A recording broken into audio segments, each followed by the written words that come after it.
সাবেক নির্বাচন কমিশনার এবং বর্তমান সরকারের দুর্যোগ ব্যবস্থাপনা উপদেষ্টা সাখাওয়াত হোসেন কিন্তু আবার মুখ খুলেছেন।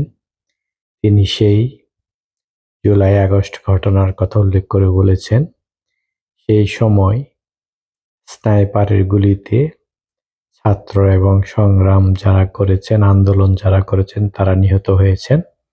এবং তিনি ইংরেজিতে এই বক্তব্যটা দিয়েছেন এবং তিনি বলেছেন এইসব স্নাইপার গুলি মাথায় লেগেছে এবং যেভাবে মাথায় লেগেছে এটা প্রফেশনাল কোনো লোক দ্বারা করা হয়েছে, প্রফেশনাল লোকেরা এসব করেছেন।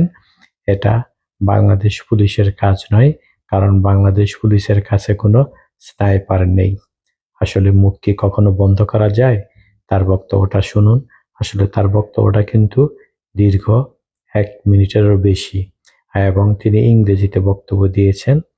আর এই ইংরেজি বক্তব্যটার সারমর্ম আমি আপনাদের বলে দিলাম। তিনি সেই সময় মহাখালী যাচ্ছিলেন। মহাখালী যাওয়ার পর তাকে বলা হয়েছে, স্যার আপনি সেখানে যাবেন না, আপনার জীবনের রিস্ক রয়েছে, কারণ এখানে স্নাইপার দিয়ে গুলি করে মানুষ হত্যা করা হচ্ছে। তাহলে এইসব মানুষ কে হত্যা করেছে?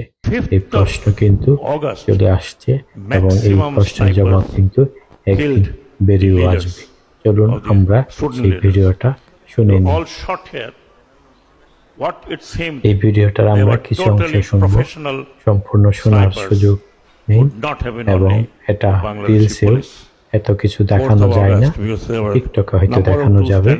আমার টিকটক ভাইয়েরা অবশ্যই ভিডিওটা শোনার পর আমাকে অবশ্যই ফলো দিবেন, আর যারা এটা ইউটিউবে দেখবেন অবশ্যই সাবস্ক্রাইব করে আমাকে উৎসাহিত করবেন। এটাই আপনাদের কাছে আমার চাওয়া। আপনাদের কাছে আমি টাকা পয়সা, ধন সম্পদ কিছু চাচ্ছি না, শুধু ফলো এবং সাবস্ক্রাইব চাচ্ছি।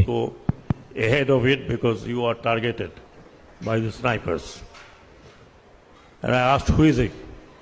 He didn't say anything. And I could understand it's from inside our intelligence, somebody has warned me. Thank you. ভিডিওটা বেশিক্ষণ শোনানো সম্ভব না। আপনারা সবাই ভালো থাকবেন।